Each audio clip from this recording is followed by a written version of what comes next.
संपूर्ण जगाला स्वातंत्र्य, समता व बंधुता या त्रिसूत्रीत संकल्पनेच्या धारेत आणणारे महाकारुणिक तथागत गौतम बुद्ध,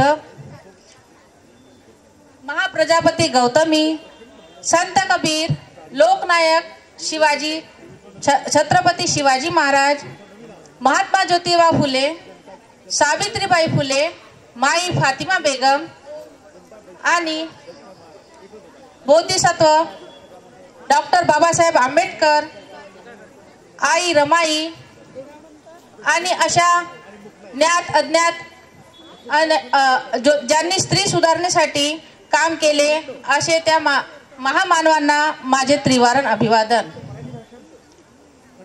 विचार मंचकावर उपस्थित आजचे प्रमुख पाहुणे डॉक्टर सरोजताई प्रदीप आगलावे,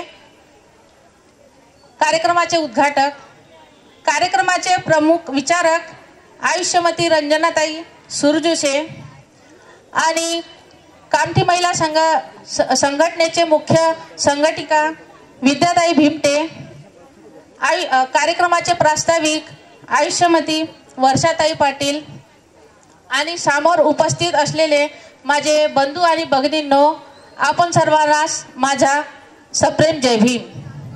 मला अगोदरच सांगण्यात आलं आहे की वेळ कमी असल्यामुळे तुम्ही आपलं भाषण आटोपता घ्यावा, म्हणून मी वेळेचं भान ठेवणार आहे। आज आपण जागतिक महिला दिवस या निमित्ताने इथे जमलेलो आहोत। तर हा जागतिक महिला दिवस 8 मार्च 1909 रोजी अमेरिकेतील स्त्रियांनी आपल्या हक्काचे कामाचे तास कमी व्हावे म्हणून आणि त्यांच्या सुरक्षतेसाठी आणि मताचा अधिकार मिळावा यासाठी त्यांनी रस्त्यावर निदर्शने केली। स्त्रियांनी स्वतःच्या हक्कासाठी दिलेला हा पहिला लढा तो तिथे अमेरिकेमध्ये, पण आपल्या भारतामध्ये असं काही भारतीय स्त्रियांना असं काही करावं लागलं नाही।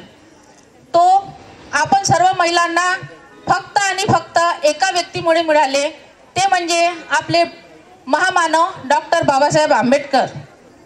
भारतामध्ये महिलांना समान हक्क आणि स्वतंत्र अस्तित्व यासाठी फक्त डॉक्टर बाबासाहेब आंबेडकर यांनीच विचार केला। बाबासाहेब म्हणतात, स्त्री ही कोणाची दासी नाही, ती स्वतंत्र आहे आणि तिला स्वतःचा निर्णय घेण्याचा अधिकार मिळायलाच हवा। त्यांनी महिलांना संपत्तीचा अधिकार तसेच स्त्रियांच्या आयुष्याचा निर्णय घेण्याचे स्वतंत्र मिळावे यासाठी कायदे बनवले। ताईने सांगितल्याप्रमाणे हिंदू कोड बिल बनवण्यासाठी खरंच आगलावे ताईने सांगितल्याप्रमाणे हिंदू कोड बिल बनवण्यासाठी 4 वर्ष लागले आणि आपल्या भारताच्या संविधानात भारतीय स्त्रियांच्या हक्कासाठी हिंदू कोड बिलची मागणी ही बाबासाहेब आंबेडकरांनी केली होती। परंतु त्या धर्माच्या आडंबरात अडकून राहणाऱ्या उच्चवर्णीय स्त्रियांनीच ह्या बिलाचा विरोध केला आणि त्या काळचे प्रधानमंत्री नेहरूंनी देखील हा बिल पास करण्यास असमर्थ दाखवली आणि म्हणून बाबासाहेब म्हणतात, मी माझ्या भगिनींसाठी न्याय देऊ शकलो नाही याची मला खंत वाटते आणि त्या काळी बाबासाहेब आंबेडकर यांनी आपला मंत्रिपदाचा राजीनामा दिला। बाबासाहेब म्हणतात, शिक्षण हा वंचिताचा सर्वोत्तम शस्त्र आहे। त्यांनी महिलांना शिक्षण मिळावे यासाठी अनेक प्रयत्न केले। त्यांचा विश्वास होता, शिक्षित स्त्री संपूर्ण समाजाच्या प्रगतीसाठी महत्त्वाची आहे। म्हणून बाबासाहेब म्हणतात, स्त्रियांची प्रगती ज्या प्रमाणात झाली असते त्यावरून एखाद्या समाजाची प्रगती मी मोजत असते। आगलावे ताईने सांगितल्याप्रमाणे खरंच पुरुषाची मानसिकता बदलली पाहिजे, तेव्हाच आपल्या समाजाची मानसिकता बदलेल।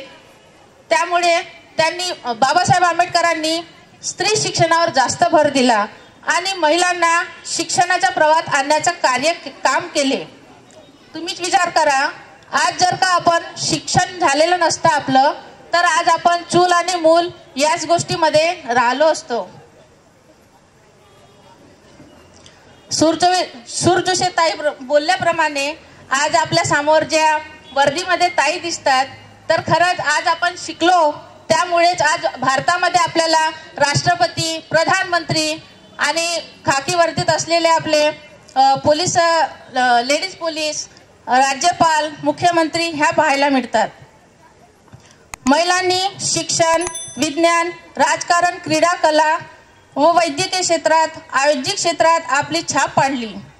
प्रत्येक कुटुंबाचा आधारस्तंभ नसून त्या फक्त कुटुंबाचा आधारस्तंभ नसून समाजाच्या प्रगतीसाठी आधारस्तंभ आहेत.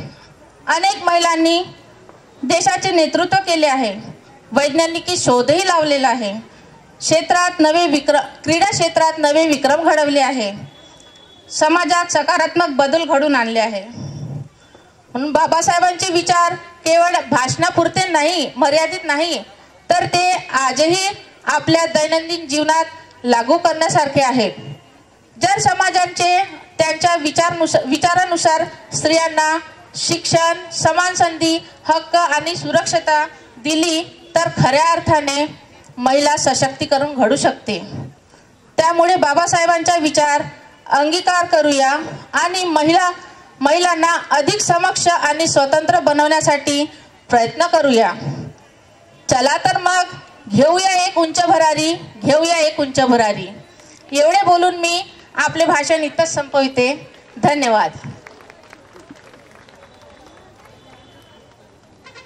नया फोन लेने के बारे में सोच रहे हो तो सीधे चले आइए ओमकार मोबाइल। यहाँ आपको मिलेंगे सभी ब्रांड्स के नए मोबाइल और वो भी 0% फाइनेंस के साथ, और साथ ही पाइए सरप्राइज गिफ्ट भी। तो आज ही आइए ओमकार मोबाइल, गुजरी बाजार चौक, कांटी। इन त्योहारों पे घर लाए नए electronic items, LED TV, smartphones, washing machine या फिर हो AC। हमारे यहाँ सभी इलेक्ट्रॉनिक अप्लायंसेस पर 0% डाउन पेमेंट के साथ फाइनेंस फैसिलिटी और एक्सचेंज ऑफर के साथ पाए ढेर सारे गिफ्ट वाउचर जीतने का मौका। मम्मी के किचन के लिए खरीदना हो ओवन या पापा के लिए खरीदना हो स्मार्टफोन, इलेक्ट्रॉनिक अप्लायंसेस को खरीदना तो सुरेश इलेक्ट्रॉनिक शोरूम ही आना।